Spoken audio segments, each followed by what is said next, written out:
in your report only, I saw one very interesting chart which mentions that कि Nifty 50 का एक index हो गया, निफ्टी 500 एक हो गया और एक ऑल स्टॉक इंडेक्स हो गया. ऑल स्टॉक इंडेक्स में जो रिटर्न्स थे that were more than Nifty 50 and Nifty 500.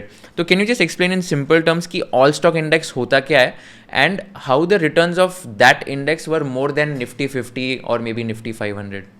So India में ना आप देखोगे जितनी भी लिक्विडिटी होती है या जितना भी म्यूचुअल फंड के लोग पैसा लगाते हैं वो 50-60% टॉप 50-100 स्टॉक्स में ही लगाते हैं, which is in my view मतलब not giving a true picture of the entire India. तो हमें लगा कि जो नीचे वाले काउंटर्स है ना उसमें इतनी ज़्यादा वेल्थ क्रिएशन होती नहीं होगी बियॉन्ड निफ्टी 500-750. तो हमने कहा चलो ज़रा एक बार रिसर्च करके देखते हैं इंडिया में मतलब नीचे जो लोग पैसा कमाते हैं उनकी कितनी मतलब कमाई होती है, ज़रा एक बार वो देखते हैं. तो हमने देखा कि निफ्टी 50 है जो आपको ऑरेंज लाइन दिख रही है, निफ्टी 50 ये है, निफ्टी 500 ये है, ये ऑल स्टॉक इंडेक्स है. ऑल स्टॉक इंडेक्स सबसे ऊपर वाला. हाँ. तो जिस तरीके से निफ्टी 50 कैलकुलेट होता है, जिस तरीके से निफ्टी 500 कैलकुलेट होता है, वैसे हमने 4 स्टॉक्स पे लगा के देखा for these many years until 2000. सो अगर सब सेम से स्टार्ट हुए तो ये आज जाके उनकी वैल्यूज़ होती. सो आज की डेट में अगर निफ्टी कुछ 1400 रुपये है तो ये कुछ 2500 रुपये के आसपास होता है, 2400 रुपये के आसपास होता है. So it would have if we had an all stock index it would have significantly outperformed the Nifty 50 or the Nifty 500. But why we don't have it is because we don't have liquidity in the counters below Nifty 500. सो अगर वो liquidity की problem solve होती है आगे जाके कभी होती है तो उससे हमें एक बहुत अच्छा इंडेक्स देखने को मिल सकता है इंडिया में. सो यूएस में रसल 3000 इंडेक्स है, तो वैसे ही इंडिया में अगर कोई ऑल स्टॉक इंडेक्स हो आगे जाके तो मज़ा आएगा, मतलब we can invest in that as well. So वही है कि बुरी कंपनीज बाहर जाएंगी, अच्छी कंपनीज अंदर आएंगी, and that's how the entire mathematics of this index will work on free float basis.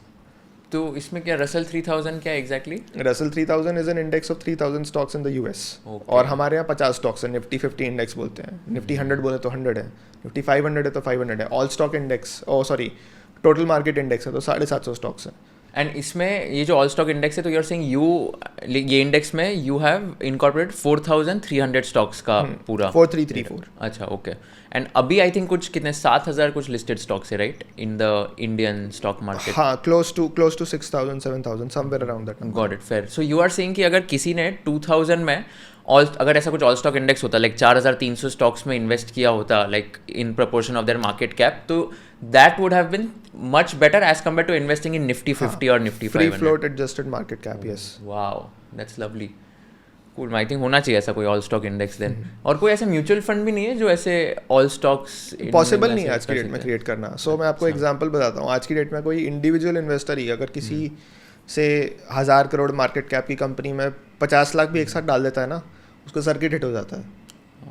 तो म्यूचुअल फंड तो लाखों में शेयर्स खरीदता है ना, शेयर्स लाखों, 50 लाख शेयर खरीदता है म्यूचुअल फंड. करेक्ट.